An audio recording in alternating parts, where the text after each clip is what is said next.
எல்லாரும் எப்படி இருக்கீங்க? நான் தான் வீரா வந்திருக்கேன். மறுபடியும் உங்களுக்கு நல்ல அற்புதமான கதைகளை கூற போறேன். இன்னைக்கு சொல்ல வந்த கதையில முக்கியமான கதாபாத்திரங்கள் யாருன்னு பார்த்தீங்கன்னா எறும்பும் வெட்டுக்கிளியும் தான்.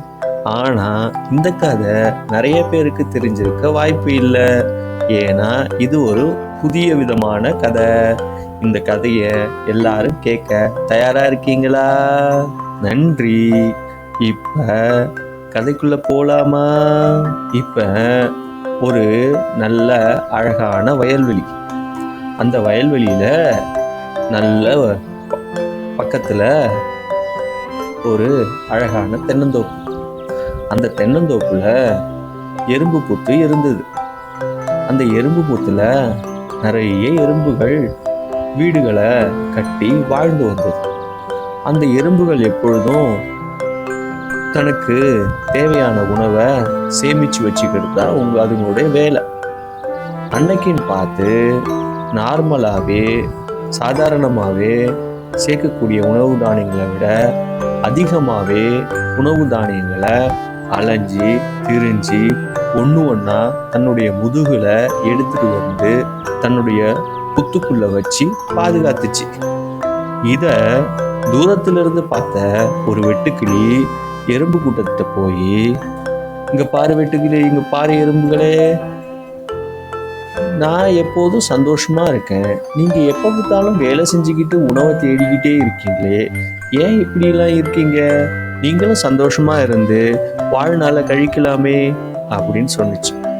அதுக்கு எறும்பு சொன்னிச்சு, இப்ப இன்னும் 10-15 நாட்கள்ல நமக்கு மழை காலம் வந்துடும்.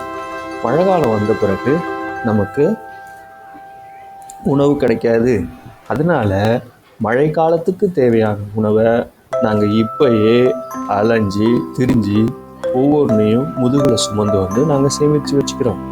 மழை காலம் வரும்போது அதை நாங்கள் உணவாக பயன்படுத்திட்டு மழை காலங்களை நாங்கள் அப்படியே தள்ளுவோம். அதுதான் எங்களுடைய முக்கிய நோக்கமாக இருக்கு அப்படின்னு அந்த எறும்பு கூட்டம் வந்து அந்த வெட்டுக்கிளி கிட்ட சொன்னிச்சு. இதை கேட்ட வெட்டுக்கிளி, ஐய மழை காலத்துக்கு இன்னும் 10-15 நாள் இருக்கு, இன்னும் நமக்கு நிறைய நாட்கள் இருக்கு, ஏன் வாழ்க்கையை வந்து சந்தோஷமா மகிழ்ச்சியா கழிக்காம எப்ப பாரு வேலை செஞ்சுக்கிட்டே இருக்கீங்களே அப்படின்னு சொல்லிட்டு பேசிட்டு அது பாட்டுக்கும் ஜாலியா பாட்டு பாடி திரியறதுக்கு போயிடுச்சு. இந்த மாதிரி இருக்கிறப்ப ஒரு வாரம் கழிஞ்சிச்சு. ஒரு வாரம் போன பிறகு கொஞ்சம் கொஞ்சமா மழை காலம் ஆரம்பிச்சு மழை அதிகமா பெய்ஞ்ச ஆரம்பிச்சிச்சு. இப்ப மழை பெஞ்சதால வயல்கள்ல தண்ணி நிரம்பிச்சு. வயல்கள்ல தண்ணி நிரம்பினால விரும்புகள் எல்லாம் தன்னுடைய கூடா இருக்கக்கூடிய தொண்டந்தோப்புக்குள்ள போயிடுச்சு. அதனால அந்த கூட்டுக்குள்ள, அதாவது பொந்துக்குள்ள போய் தன்னுடைய வீட்டுக்குள்ள போய் அதுல இருக்க ஆரம்பிச்சிச்சு. இந்த வீட்டுக்குள்ளே என்ன பண்ணுச்சு, மழை வந்துச்சுன்னு போய் மரத்து மேல உட்காந்துச்சு. மரத்து இலை இடுக்குகளை இருந்து கழிச்சிச்சு. அப்படியே இருக்கிறப்ப ஒரு நாள், 2 நாள், 3 நாள்னு மழை பெஞ்சுக்கிட்டே இருந்தது. அந்த வெட்டுக்கிளியால எங்கேயும் போய் உணவு தேட முடியல. அங்க உள்ள இலைகளை கூட பறிச்சு சாப்பிட முடியல. ஏன்னா அதுல கூட ஒரே தண்ணி வந்து மூழ்கிடுச்சு. இப்ப அந்த வெட்டுக்கிளிக்கு ஒரே பசி, என்ன பண்றதுன்னு தெரியல.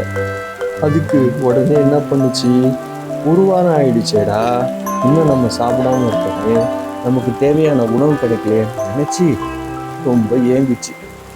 அதுக்கப்புறம் அந்த வெட்டுக்கிளிக்கு ஞாபகம் வந்தது, ஆஹா நம்ம ஒரு எறும்பு கூடத்துல பேசணும், அது உணவை சேகரித்து வச்சுக்கிறதுன்னு சொல்லிச்சு, நம்ம அதுகிட்ட போய் கேட்போம், அது ஏதாச்சும் சாப்பாடு கொடுக்கும் அப்படின்னு நினச்சிக்கிட்டு நேராக எறும்பு புத்தை நோக்கி நான் போகுது. ஒரே தண்ணி, என்ன பண்ணுறது, நனைஞ்ச இறகுகளோட பறந்து எறும்பு புத்துக்குள்ளே போச்சு.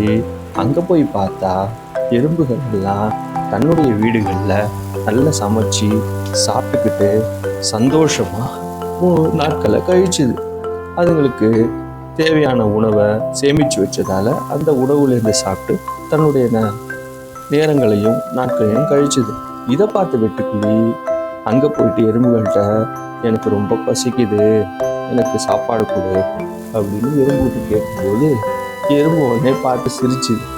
என்னதான் சிரிச்சுதுன்னு பார்த்தீங்கன்னா, எங்களுக்கு தேவையான உணவை நாங்கள் சேமித்து வச்சிருக்கிறோம், அதனால அந்த உணவு நாங்கள் பயன்படுத்திக்கிறோம்.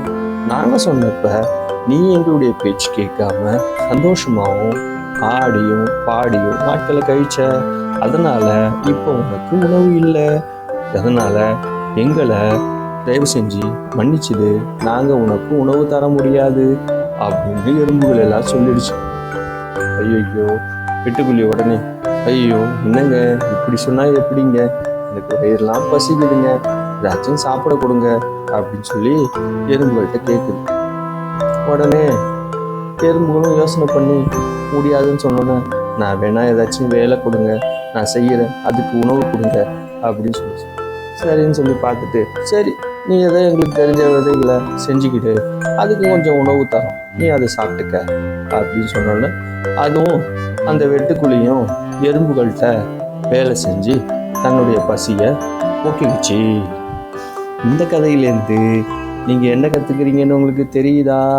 அதாவது இளமையோடையும் தெம்போடையும் இருக்கும்போதே நாம் நன்றாக உழைச்சி நமக்கு முதிர்காலம் வரும்போது பிற்காலத்துக்கு தேவையான சொத்துக்களையும் பொருட்செல்வத்தையும் சேர்த்து வச்சுக்கிட்டு அப்போ நம்ம அதை பயன்படுத்தி நம்மளை வாழ்நாளை கழிக்கணும். அதுதான் இந்த கதையோட நோக்கம். புரிஞ்சுதா குழந்தைகளே? எல்லாருக்கும் புரிஞ்சுதுன்னு நினைக்கிறேன். நன்றி, வணக்கம். மீண்டும் நம்ம அடுத்த கதையில சந்திப்போம்.